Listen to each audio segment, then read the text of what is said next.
Kagandahan sa Pinoy Big Brother 8. Sa gitna nga na masayang welcome party para kay Mark, may mga saloobin na nabuksan.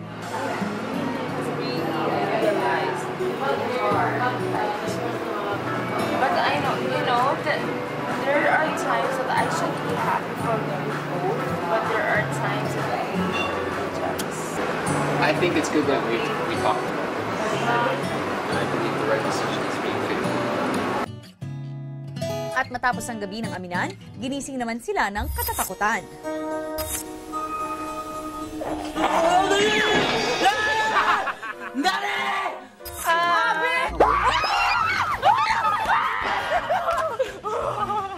Aray ko!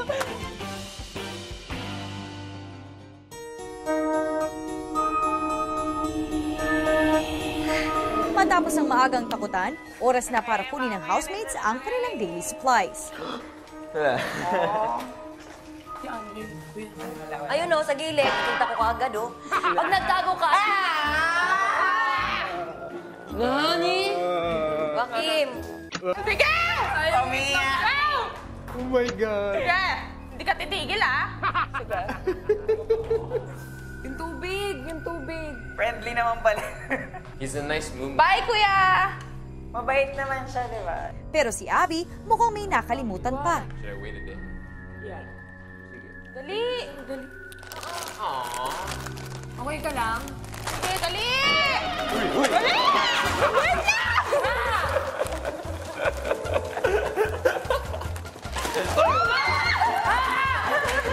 Wala ka! Okay lang! Kuya! Bakit? Mami!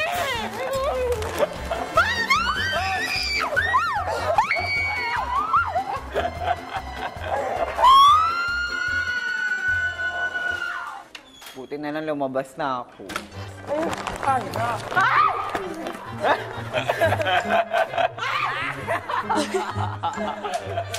Maya-maya, ipinatawag naman ni Kuya sina Mitch at Fumia. Baka na naman ito. What? Ay, sorry. Wala. Kala ko may mumo na naman. No, momo. Good morning. Eh, Bakit, Mitch? Wala po na. Aftershock pa po sa multa. Sa mumo. Ghost. Yeah. I woke up with Momo today. This morning. Like this. Whoa. Mitch, Po. pansin ko, sumisigaw ka kanina. Opo, kuya. Natakot po ako sa itsura eh. Fumia, Yes po. Mitch, Opo. tinawag ko kayo dito dahil ang mga kaganapan ay may kinalaman sa inyong weekly task. Dahil sa linggong ito, kailangan ninyong pigilin ang sarili ninyo at kailangan ninyong maging silent. Para sa kanilang ikatlong weekly task, kinakailangan manatiling tahimik at hindi gumagawa ng anumang tunog ang housemates sa sandaling marinig nila ang hudyat na ito. At maaari lamang silang gumawa ulit ng tunog kapag nadidig naman ang hudyat na ito. At dagdag na hamon pa ni Kuya, kailangan nilang magsuot ng headgears na may nakasabit na bells. Kung sila ay magkakaroon ng higit sa 5 violations, nangangahulugan na sila ay bigo sa kanilang weekly task. Kaya housemates, Hindi nyo pwedeng hawakan yung mga tumutunog na bell. Kaya kailangan yung pag-isipan kung paano nyo hindi yan mapapatunog. si Kuya sinubukan na sa dalawa ang magaganap na weekly task.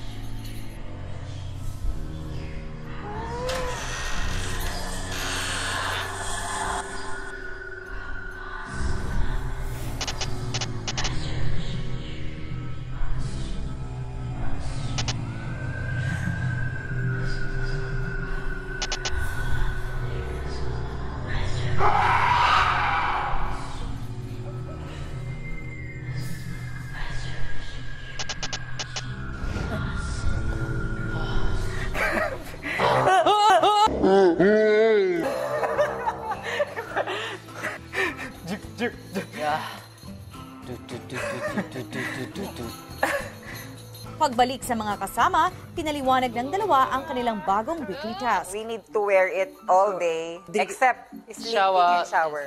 My idea is, number one, better to stay low. Kasi if you stay low, it's less likely to move up if you go low. Diba? Kasi yung center of gravity, bababa. Kaya. It's gonna be ringing all day. Guys, 5 lang yung violation na per... Remember, balance. I can guarantee Just balance, here, just balance. we can't afford the loss. Ilang sandali pa habang kumakain ng housemates,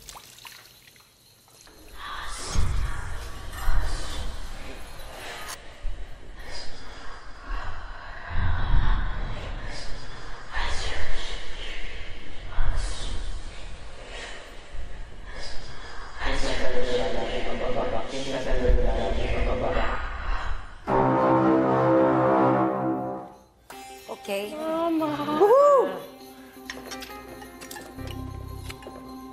Pero bawal siya hawakan ba yan? matapos kumain, oras na para sa pagpapalit ng bed sheets ng housemates. Thank you, Kuya. Wait, what did I just say? Wait, what? Akala ko yun. Akala ko multa! Paano pag na-atching ako, hindi...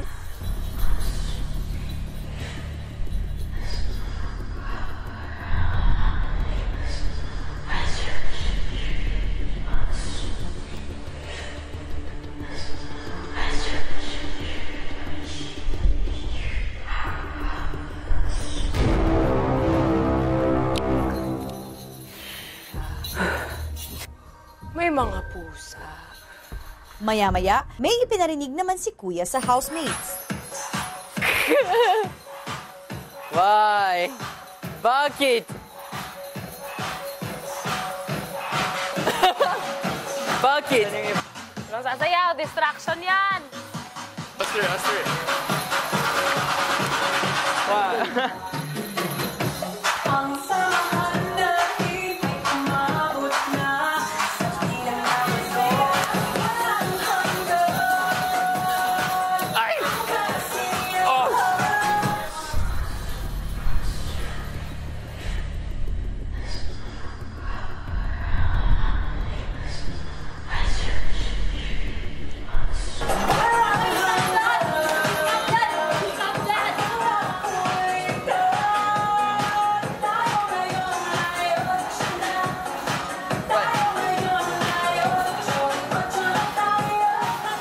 Stop dance. Okay, hindi nag-horn. Hindi nag-horn. Ah! Kasi kahit na nag-play yung music, that's not the cue for us to move. Okay lang It yan, should be the that's horn. okay. Hindi rin naman natin ano. It was one of six. It was one of six. So we have five No more. blaming. You need to tie this back up. Lesson learned. We have to be smart, Yeah. no matter what, until you hear the first sound and the second sound.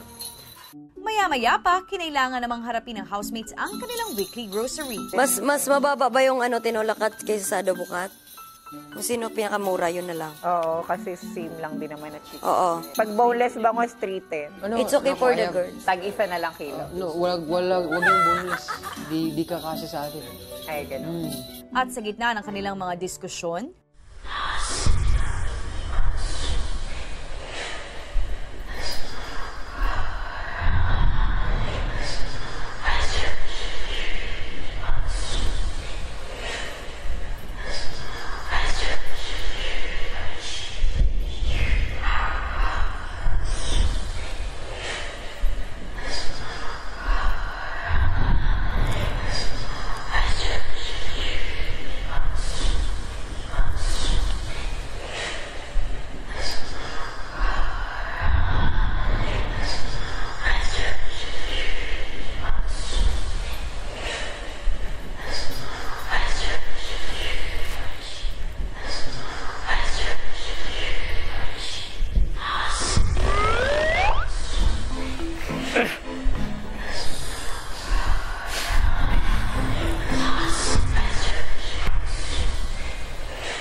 Next.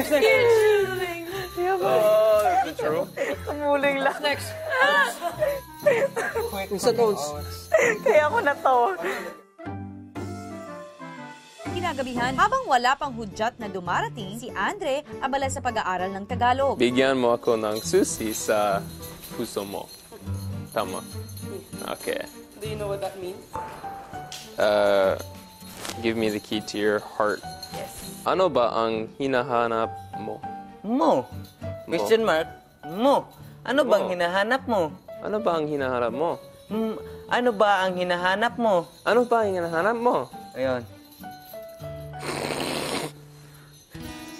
Iniibig kita. You tell her. Ano yun? I don't know. Iniibig. Tell her. Tell her. Iniibig. Iniibig. Iniibig. Yeah. You clearly. Ano exact ano nun dyan? In English? It says, I love you. This is all the flirting. Yeah, I figured. This is the drama in the flirting section. Habang sa garden area, sina Mitch at Abby napag-usapan naman ang kaganapan sa nagdaang party. Kagabi, sobrang malaking realization sa akin ay parang masyado na talaga kami naging close as a friend.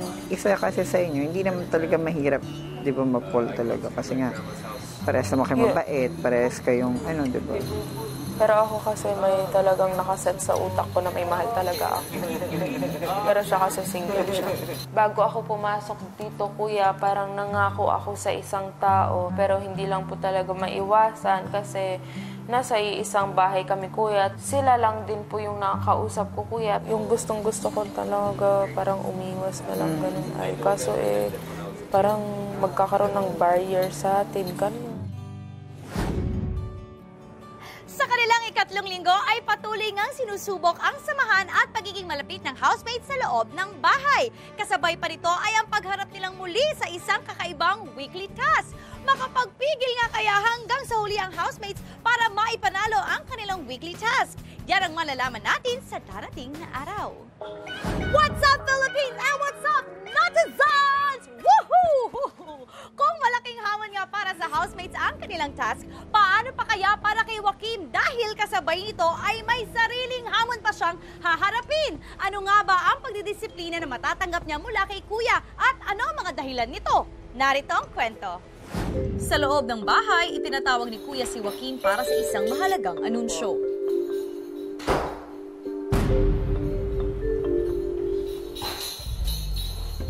Joaquim, Kuya. may isang malaking violation nangyari habang ikaw ay nasa labas pa ng aking bahay bago ka pumasok dito.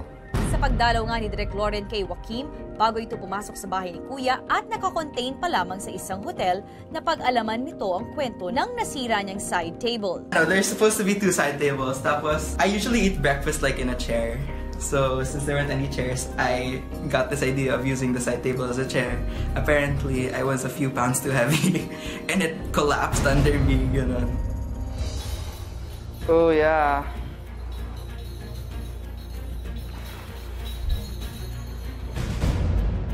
Ito ay inupuan mo kahit alam mo naman na ito ay isang table. Dahil dyan, Joaquim, isang parusa ang ipapataw ko sa iyo. Sa gitna ng pag-uusap nila ni Kuya,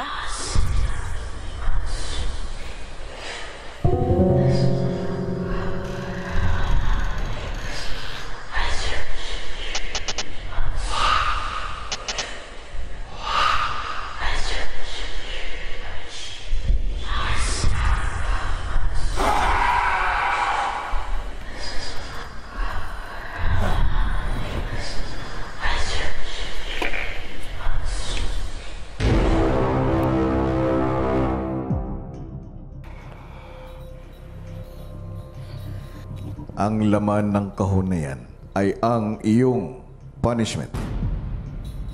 Yes po. Buksan mo.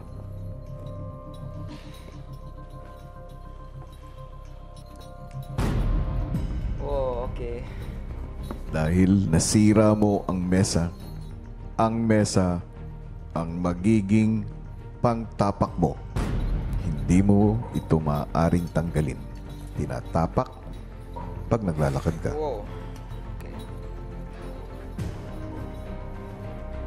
Tandaan mo, Joaquin, kasama sa task mo, pati yung tapakan mo, hindi dapat gumagawa ng tunog.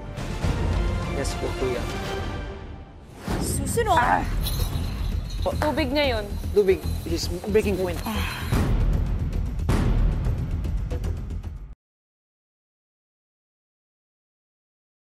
Pero bago pa man tuluyan makapasok sa loob ng bahay,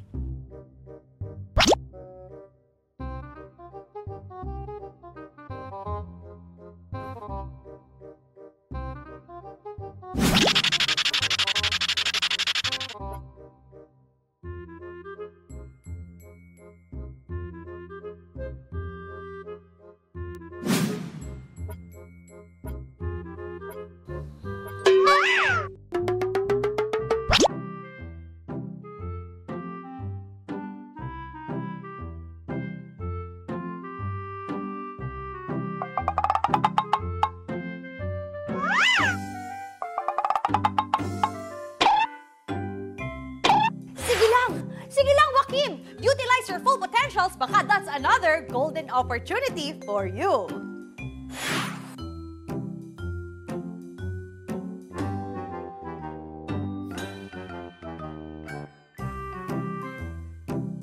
At nang makarating si Joaquin sa pintuan papasok ng bahay,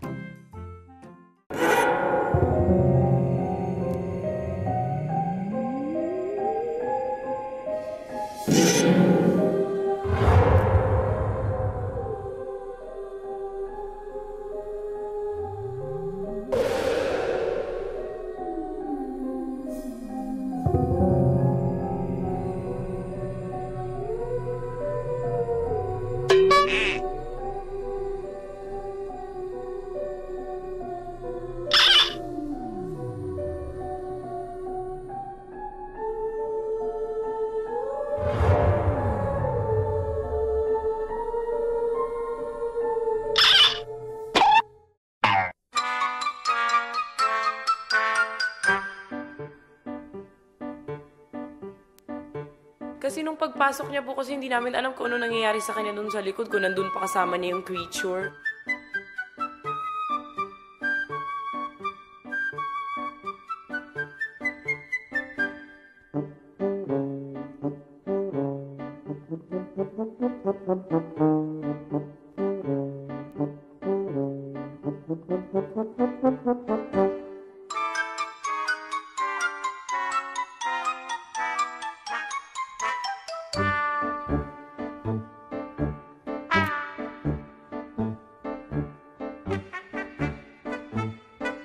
He has to wear these big slippers, and we helped him get inside the house by laying out clothes on the ground so he could walk.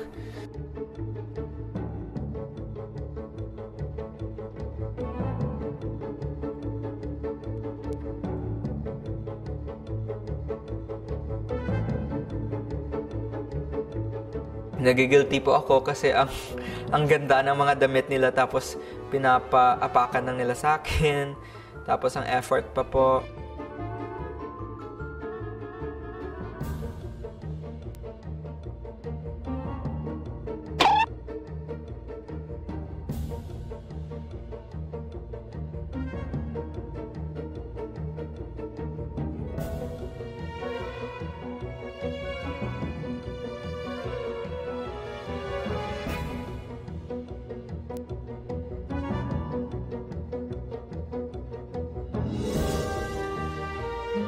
hanggang sa tuluyan ng makaupo si Joaquin.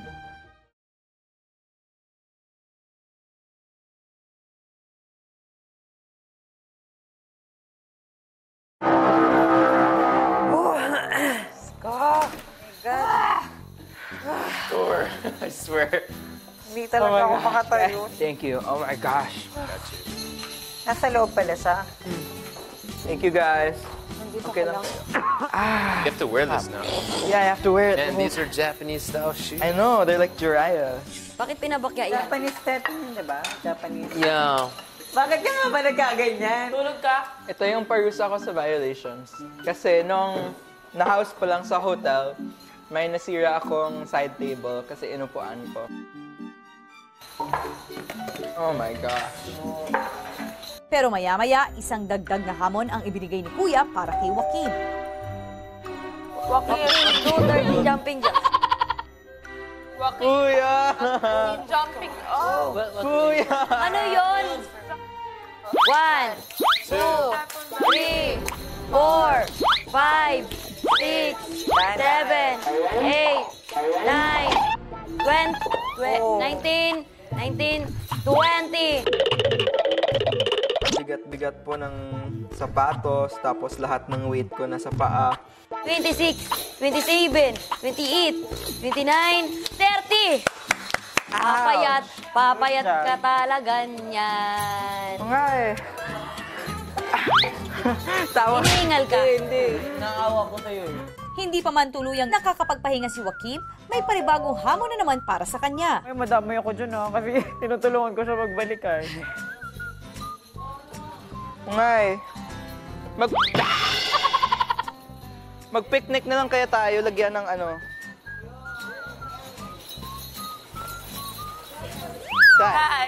Side. As if you're getting a sunflower and throwing it to the sky. Go, posh! Parang nagsusumba lang. Other side. Ako po, tinuruan ko po siya mag-model. Siguro mas madali kung hindi niya suot yung bakya. Alright. Straight arms. Like that. Yeah, and then one line. One line? One line. Like, Line, yeah. yung legs dapat. No, don't do that. Yung stride ano? Slowly.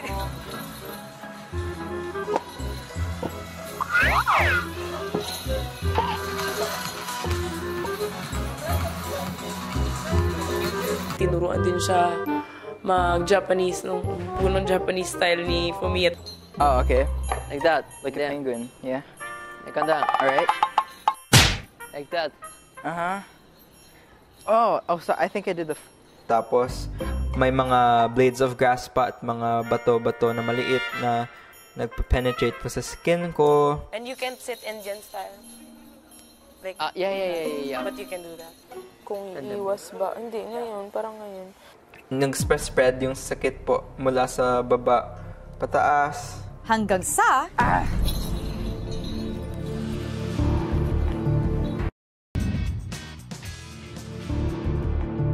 Kuya, Okay lang. tubig ngayon. Tubig. Just breaking point. Breaking point. Okay ka lang? Tagal ka na kasi nakagano na eh. Ayan. It's okay. Take off the shoes.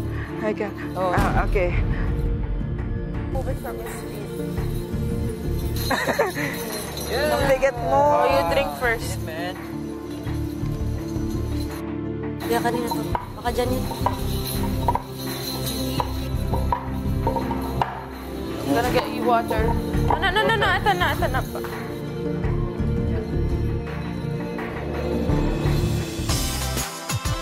Nang mahimasmasan ay agad namang nakipagbonding si Joaquin sa ibang mga housemates. Sayote.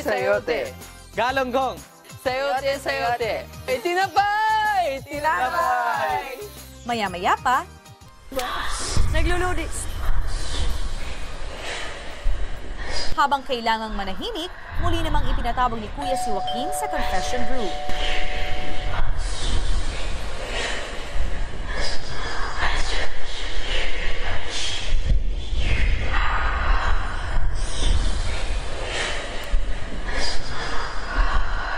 Nang nasa pintuan na ng hallway, ibinigay na ang pangalawang hudyat. Oh, sorry. Thank you guys.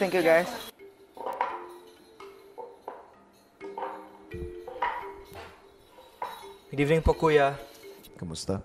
Hindi ko inakala na ganito pala siya kahirap po. Given po na yung challenge namin ay dapat wag mag-ingay. Lalong naging mas mahirap po yung task namin. Yung pinakaayaw ko po is ako yung magiging rason kung bakit hindi kami nag-okay sa weekly task na to. On my end, on my part, alam ko naman nagkamali ako. Kasalanan ko kung bakit nagkaparusa ako na ganito. They've taught me things which I couldn't have learned reading all the encyclopedias, and the time that I spent here po was napaka life-changing already. Yeah, I'm starting to really appreciate the journey more, not just the destination. So sa tansya mo, tatagal pa yan? Yung alin po? Yang nasa paa mo? Sa tansya ko po, tatagal pa. Bakit? Ito po kasi, there's this theory of the multiverse po wherein there are an infinite number of alternate parallel universes po. There's a universe where I'm Kuya and you're the one sitting here in the confession room. There's a universe where I'm wearing this, and in this particular universe I am. And there's so many, as of right now, there's so many possible parallel universes where I could go either way. And each decision could move me into either one. But for now po, I felt like when I said that, the moment I said na tatagal pa, like I shifted into this universe, the universe where tatagal din siya. Kasi alam mo na kaya ko pa. That's how important decision making is. The slightest decisions could alter the entire course of the rest of your life po. It's like the butterfly effect. Abangan bukas. Kinuha niya po yung mga gamit ng bibi ko, kuya, yung multo po. Gusto ko pong makita yung bibi ko po. Gusto ko po siyang mayakap, tsaka po makis po. Sa loob ng 8 minuto, kailangan mong makuha ang 8 gamit ng anak mo. Kung yung bibi ko kaya yung partner ko bigla pupunta dito talaga, hindi ko talaga mapipigil ang sarili ko pag mayakap talaga ako.